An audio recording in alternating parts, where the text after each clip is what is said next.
Hello दोस्तों, BSTC first year परीक्षा की डेट्स में कोई भी बदलाव नहीं हो रहा है। अभी तक कोई सूचना नहीं आ रही है, तो ऐसे में हमारे पास में क्या सारे ऑप्शंस रहेंगे, इस वीडियो में डिटेल से उनके ऊपर डिस्कशन करने वाले हैं कि अगर परीक्षा की डेट्स में 30 जून से ही परीक्षा शुरू होती है, कोई चेंजेस नहीं आते हैं, तो ऐसे में स्टूडेंट्स को क्या करना है। अपनी जो बीए की एग्जाम चल रही है आपकी 30 जून को, तो उसको कैसे मैनेज करना है। जो 4 जुलाई के बाद में 5 जुलाई और 6 जुलाई को एलडीसी एग्जाम है, तो उसको कैसे मैनेज करना है। इस वीडियो में उन्हीं के बारे में डिटेल से डिस्कस करेंगे, समझेंगे सारी बातों को। कुछ स्टूडेंट का ये भी मैसेज था कि भैया आप डेट क्यों चेंज करवा रहे हो यार, हमारी तो 2027 में बड़ी वैकेंसी आ रही है, आप हमारे हमारे सेशन को लेट करने में लगे हुए हो।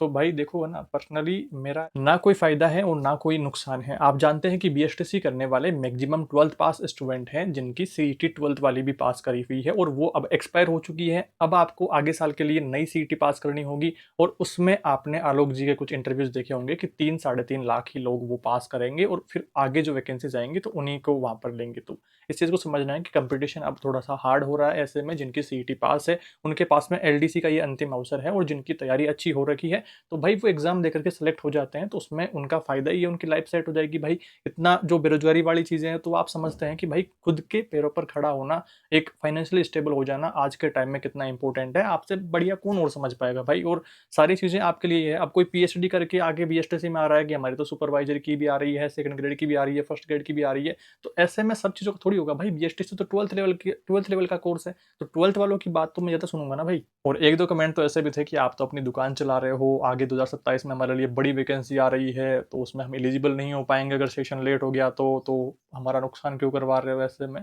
तो आपको समझना है कि 4-5 दिन आगे पीछे होने से कोई फर्क नहीं पड़ रहा, और आगे जो वैकेंसी आएगी तो उसमें सेकेंड ईयर वाले भी एलिजिबल होंगे। और जिस वैकेंसी का आप कह रहे हैं कि 2027 में बड़ी वैकेंसी आएगी, तो कितनी बड़ी आएगी भाई। 3 लाख लोग बीएसटीसी करके बैठे हैं, तो क्या 3 लाख से भी बड़ी आएगी क्या। नहीं आ रही है भाई। जो L1 में 2000 पद अप्रूव्ड थे, उनको इसी वर्तमान वैकेंसी में ही जोड़ दिया गया है। अभी डीपीसी की काफी हद तक प्रोसेस कंप्लीट हो गई है। ऐसे में 40,000 के लगभग जो पद खाली हुए हैं वो L2 के खाली हुए हैं। L1 में अभी कोई पद खाली नहीं हुए हैं। जैसे ही पद खाली होने को लेकर के कुछ कंफर्म अपडेट्स आती है कि हाँ इतने पद खाली हो रहे हैं, तो फिर मैं आगे वीडियो में बात करूंगा भाई। पर अभी कोई भी पद खाली नजर नहीं आ रहा है, तो इस बात से थोड़ा सा आप अवेयर रहें कि अभी कोई पद खाली नहीं है L1 का। तो आप किस बेसिस पर कह रहे हैं कि 2027 में बड़ी वैकेंसी आएगी। भाई 40,000 पद खाली हो रहे हैं L2 के, और ऐसा नहीं है कि 40,000 पदों पर ही एक साथ वैकेंसी आ जाएगी, कुछ 10-5 हजार पदों पर वैकेंसी आएगी। इस बात को आप भी समझते हैं, और ये वैकेंसी भी 2027 में आएगी, इसकी कोई गारंटी नहीं है, सिर्फ चांसेस हैं कि आ सकती है बस। तो र्यूमर्स चल रहे हैं भाई, तो उतना उतना ज्यादा हाइपर होने की भी जरूरत नहीं है, थोड़ा सा काम डाउन हुए। और अपनी जिस दुकान की आप बात कर रहे हैं, पिछले वीक से चैनल सस्पेंड पड़ा है, suspended due to related channel. अपना channel monetization YouTube partner programme से बाहर हो रखा है। फिलहाल अपना कोई भी वीडियो मोनेटाइज नहीं है, अपना चैनल डीमोनेटाइज हो रखा है। कारण है 6 साल पहले जब मैंने पहला फोन लिया था 12 पास के, जब बीएसटीसी में आया तब में, तो मैंने पहला फोन लिया, तब उसमें जो ईमेल बनाई थी मैंने, उस पर कुछ 3-4 म्यूजिक वीडियोज। उस टाइम कोई प्लान नहीं था कि मैं यूट्यूब वीडियो बनाऊंगा या ऐसा अपना एक चैनल आएगा, तो वैसा कोई प्लान नहीं था। तो वहां पर 3-4 ऐसे म्यूजिक वीडियो पड़े थे, तो वो आज तक भी पड़े थे ऐसे में। तो उन पर यूट्यूब की जो नई पॉलिसीज स्ट्रिक्ट होती हैं और उन पर रीयूज कंटेंट आता है। और जो एक ओनर मेरी आईडी से, मतलब जितने भी ईमेल बने हुए हैं, जितने भी ईमेल वेरीफाइड हैं, जितने भी चैनल वेरीफाइड हैं, तो यूट्यूब सबको उनको लिंक करके रखता है। और आजकल एआई की मदद से सारा काम होता है। तो एआई से जैसे कि एक चैनल पर कोई इशू आता है, तो बाकी सारे चैनल भी उसमें लपेट दिए जाते हैं और उनको भी टर्मिनेट कर दिया जाता है। तो अब जो आप जिस चैनल पर वीडियो देख रहे हैं, ये अपना 6 साल पुराना चैनल है, जिस पर अभी वापस से इसको मोनेटाइज करना पड़ेगा। इस पर जो रीयूज कंटेंट पॉलिसी आ रखी है, इसको ठीक करना पड़ेगा। ये मोनेटाइज होगा, देन वो अपने बाकी चैनल सारे मोनेटाइज होंगे। तो काफी सारी माथापड़ी रहती है भाई। एक यूट्यूब चैनल चलाना इतना भी आसान नहीं है जितना आप समझ रहे हैं। और मैं सारी इन्फॉर्मेशन, जो भी सारे अपने वीडियोज आते हैं, सारे जेन्युइन इन्फॉर्मेशन विथ प्रूफ्स आते हैं, तभी आप मुझे फॉलो कर रहे हैं, तभी आप मुझे सुन रहे हैं। आपका टेस्ट इतना भी बुरा नहीं है कि आप किसी एरे गिरे को सुने, किसी एरे गिरे को फॉलो करें। तो अपने टेस्ट पर तो कम से कम आपको यकीन रखना चाहिए ना कि भाई जो बता रहे हैं वो सही बता रहे होंगे, हमारे फायदे के लिए बात कर रहे होंगे। और जो सारे यूनिट वाइज वीडियोज यूट्यूब पर आ रहे हैं, सब कुछ फ्री तो आ रहा है भाई। अगर मेरा दुकान चलाने का ही प्लान होता, ओनली बिजनेस माइंड होता, तो अब तक अपना एप्लीकेशन आ चुका होता। एप्लीकेशन बनाना कोई भारी बात नहीं है भाई, 10-20 हजार रुपए में एप्लीकेशन बनता है, 2 मिनट का काम है। एप्लीकेशन बना करके सारे वीडियोज उधर डालते और 400-500 रुपए में आराम से कोर्स बिकते। जिसको लेना होता, जिसको एग्जाम में अच्छा इसको करना होता, वो ले लेता अपने आप।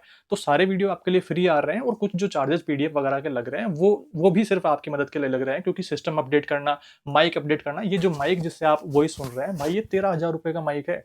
होलीलैंड लार्क M2, आप जाकर के फ्लिपकार्ट पे देख लीजिएगा, फ्लिपकार्ट अमेजन पे, तो आप देखेंगे 13,000 रुपए का माइक है। तो ये भाई फ्री में थोड़ी आ रहा है भाई। और सारी चीजें, पूरा कैमरा वगैरह सेटअप, पीसी अपडेट करना है, थोड़े टाइम में पीसी हैंग करने लग गया भाई, अब तो इसको अपडेट मैं घर से थोड़ी लगूं पैसे इसमें। अब सारे वीडियोज़ आपके लिए आपकी मदद के लिए आ रहे हैं तो सिस्टम अपडेट करना, अभी कूलर बंद पड़ा है, पसीना-पसीना हो रखा है, सारी इन्फॉर्मेशन आपके डाउट्स है कि भैया एग्ज़ाम डेट चेंज नहीं हो रही है, तो अब हम क्या करें? तो उसको लेकर के वीडियो लाइए, तो आपकी डिमांड है वीडियो लाने पड़ रहे हैं, तो चैनल डीमोनेटाइज़ होने पर भी मैं हाथ पर हाथ धरे नहीं बैठ सकता हूँ क्योंकि अपना चैनल मोनेटाइज़ करना ज़रूरी है। इतने सारे लोग चैनल पर जुड़े हुए हैं, भाई 50,000 से ज़्यादा लोग अपने से यूट्यूब पे जुड़े हुए हैं, 25,000 लोग टेलीग्राम पर जुड़े हुए हैं, तो भाई आपका टेस्ट अच्छा है, आप जानते हैं कि हमारे चैनल से आपको जेन्युइन इन्फॉर्मेशन मिलती है, तभी आप फॉलो कर रहे हैं, आपका टेस्ट इतना तो बुरा नहीं हो सकता ना, थोड़ा यकीन आपको रखना है। और ऐसी बात नहीं है कि आपका प्यार सपोर्ट नहीं है, आपका प्यार सपोर्ट भी खूब है, तभी अपने चैनल पर कुछ ही दिनों में 4,000 सब्सक्राइबर इस पे कंप्लीट हो गए हैं। वॉच टाइम भी अपन 4,000 घंटे इस पे कंप्लीट करने हैं। 1,000 सब्सक्राइबर और 4,000 घंटे का वॉच टाइम कंप्लीट करना होता है मिनिमम क्राइटेरिया। तो 4,000 घंटे अपने को कंप्लीट करने हैं जल्दी से जल्दी, फिर वॉच टाइम कंप्लीट होते हैं, फिर इसको मोनेटाइजेशन के लिए एलिजिबल करेंगे, अप्लाई करेंगे मोनेटाइजेशन के लिए, फिर ये वाला जो चैनल मोनेटाइज होगा देन वो बाकी सारे चैनल मोनेटाइज होंगे। तो ये एक प्रोसेस रहेगी यूट्यूब की। फिर ये महीना पूरा डिमोनेटाइज रहने वाला है, मतलब पिछले महीने के जो पेमेंट्स थे वो सारे रुक गए, पेंडिंग पड़ा है। अब ये वाले महीने में तो कोई पैसा ही नहीं बनेगा भाई, सारे वीडियो फ्री आ रहे हैं। तो जितने ज़्यादा एफर्ट्स मैं आपके लिए लगा रहा हूँ, शायद ही कोई आपके लिए कर पाएगा, शायद ही कोई आपके लिए लगा पाएगा इतने एफर्ट। तो उन चीज़ों को समझना है, एफर्ट्स की वैल्यू समझनी है भाई, सारी चीज़ें आपके लिए आ रही है। अब हम दोस्तों बात कर लेते हैं। अब देखिए, ये आप सोच रहे होंगे कि भाई अपने दुख बताने लगे, हम तो खुद बेरोजगार पड़े हैं यार, क्या ही करे सिस्टम। तो वो चीज़ें नहीं है, धीरे धीरे चीज़ें ठीक होंगी। अपने आप को स्टेबल करिए, मैं हर वीडियो में आपको यही कहता हूँ।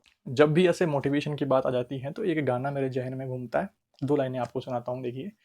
ਲੱਭ ਕੇ ਕੋਈ ਨੌਕਰੀ ਤੂੰ ਸਾਬ ਬਣ ਜਾ, ਪਿੰਡ ਬੜਾ ਔਖਾ ਮਿੱਟੀ ਨਾਲ ਲੜਨਾ, ਸਰਦੀ ਚ ਪੈਂਦਾ ਇੱਥੇ ਧੁੰਦੇ ਮਰੀਏ, गर्मी च पैंदा धुप नाल सड़ना।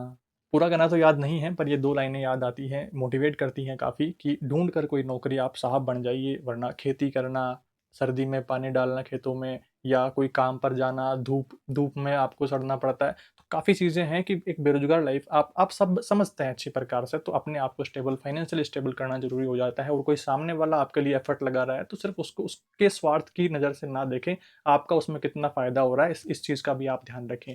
अभी देखिए भाई, पसीना-पसीना हो रखा हूँ, अब वीडियो बन रहा है तो कूलर बंद रखना पड़ेगा, वरना फिर वॉइस की प्रॉब्लम आ जाएगी।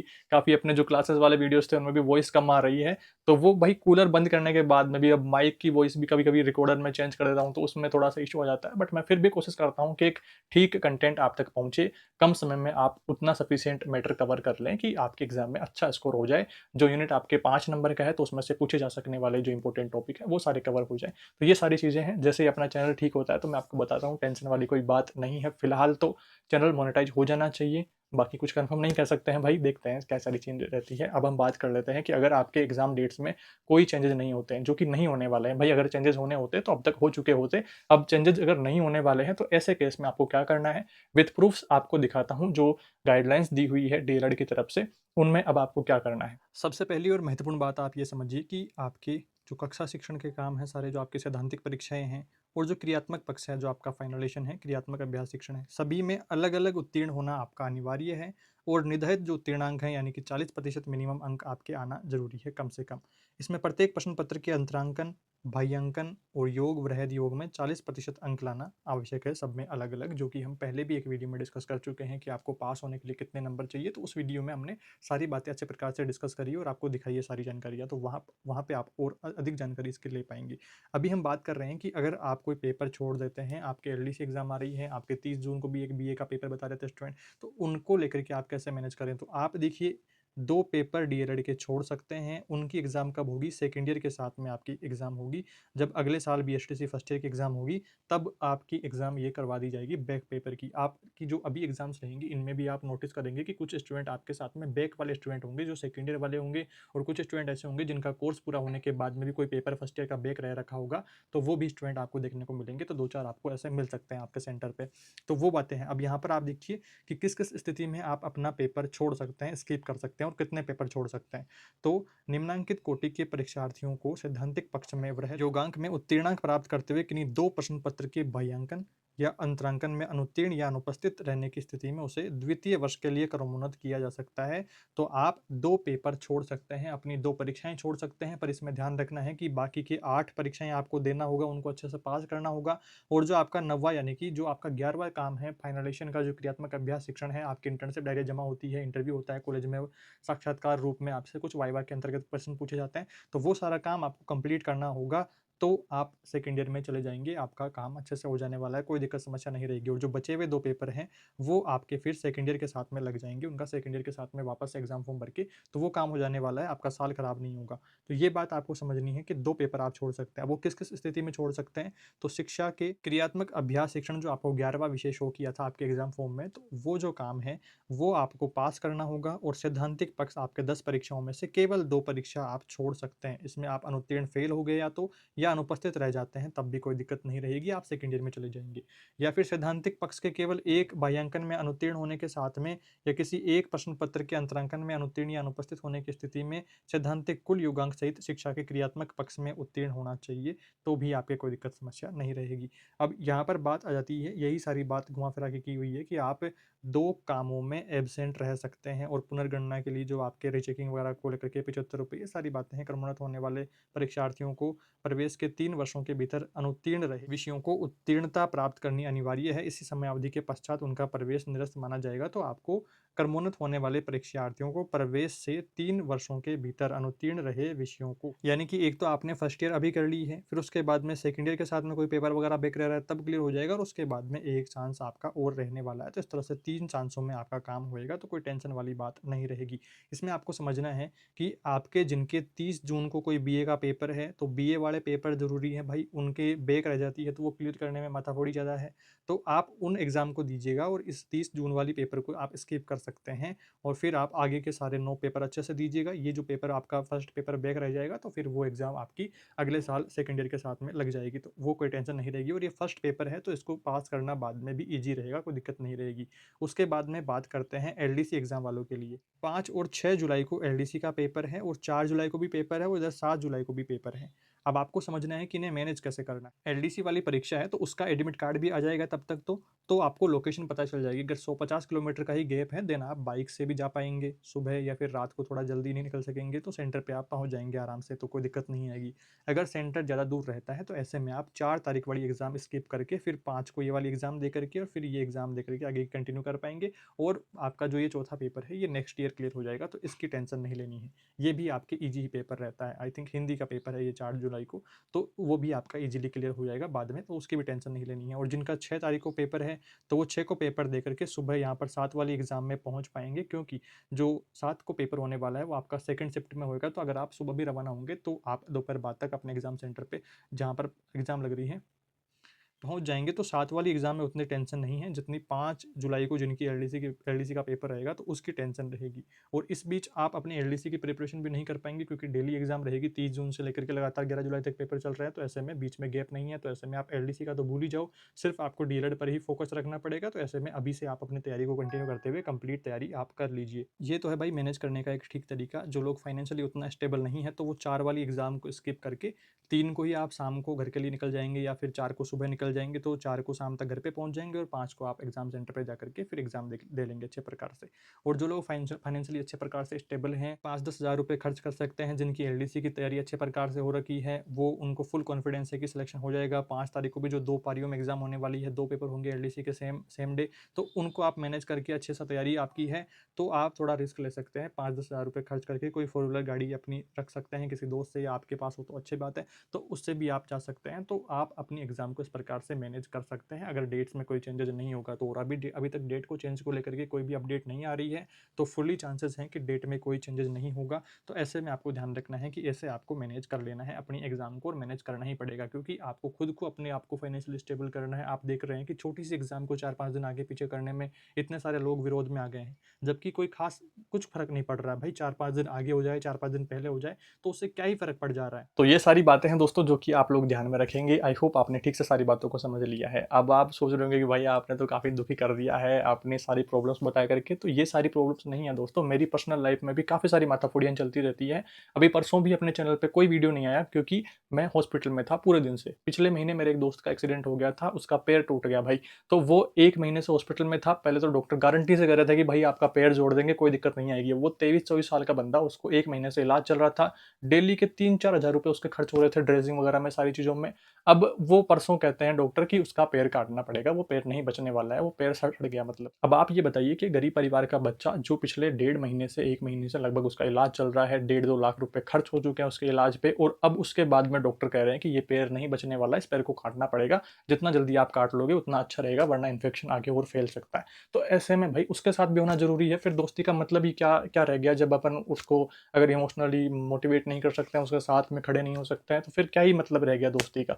तो वहाँ होना भी ज़रूरी था, तो फिर परसों पूरा दिन वहीं रहे थे, समझा-बुझा करके सारी बातें हुई, और 1-2 जगह पर और अभी उसकी टेस्टिंग होनी है, फिर अगर कुछ रिजल्ट नहीं आते हैं, पहले तो डॉक्टर गारंटी से कर रहे थे, अब फिर वो हड्डी स्पेशलिस्ट को दिखाया तो उन्होंने मना कर दिया कि ये तो काफ़ी लेट हो गया, 1 महीने में तो अब हड्डी खराब हो गई है, तो अब तो काटना पड़ेगा। तो ऐसी सारी चीज़ें हैं भाई। अब वो 23-24 साल का बंदा बताओ अब लंगड़ा हो जाएगा, तो उसकी सारी ज़िंदगी इफ़ेक्ट होगी। अब बेरोज़गार आदमी की ज़िंदगी में आप ये समझिए कि पहले ही कितनी सारी माथाफोड़ियाँ रहती है, और ऐसी माथाफोड़ी और आ जाए, तो फिर वो कैसे सर्वाइव कर पाएगा भाई बंदा। तो उसके साथ खड़ा होना भी ज़रूरी था। अब वो कैसे अपना काम-धंधा सर्वाइव कर पाएगा, भाई आप समझते हैं सारी बातों को। तो काफ़ी सारी ज़िंदगी में माथाफोड़ियाँ चलती रहती है, बट फिर भी आपके लिए टाइमली सारे वीडियोज़ आ रहे हैं अपने चैनल पे, तो सब्सक्राइब करके बेल नोटिफ़िकेशन आप ज़रूर से ऑन करके रखेंगे, और आपको जेन्युइन इन्फॉर्मेशन मिल रही है तभी आप हमें फॉलो कर रहे हैं, तो उस चीज़ का भरोसा रखना है कि आगे भी जो सारे अपने वीडियोज़ आएँगे, सभी सिर्फ़ और सिर्फ़ आपके डिमांड पर, सिर्फ़ और सिर्फ़ आपके लिए, और विथ जेन्युइन इन्फॉर्मेशन आएँगे, विथ प्रूफ्स आएँगे, और जो सारे मैंने प्रूफ्स आपके साथ में शेयर कर रहे हैं कि आप 1 एग्ज़ाम छोड़ सकते हैं, 2 एग्ज़ाम छोड़ सकते हैं, तो वो सारे मैंने विथ प्रूफ आपको दिखाए हैं। कोई ऐसा नहीं है कि हवा में बात फेंक दी हो। तो ये डीएलएड की गाइडलाइंस है। आपका कोई साथी कोई डीएलएड कर रखा हो, जिसके पास में डीएलएड की मार्कशीट हो, तो उसके पीछे बैक साइड में ये सारे जो गाइडलाइन वो मेंशन करे हुए हैं, आप वहाँ से भी क्रॉस चेक कर सकते हैं। तो ऐसी कोई भी बात नहीं है, पूरा भरोसा रखना है। इस वीडियो में इतना ही दोस्तों। आई होप आपने ठीक से सारी बातों को समझ लिया है। फिर भी कोई सवाल रहे, कोई सुझाव रहे तो कमेंट्स में बताएँ। कमेंट रिप्लाई देकर के आपके डाउट्स को दूर करने की कोशिश रहेगी। बाकी दोस्तों जल्दी मिलते हैं एक नए वीडियो में कुछ नई जानकारियों के साथ। Thank you for watching this video.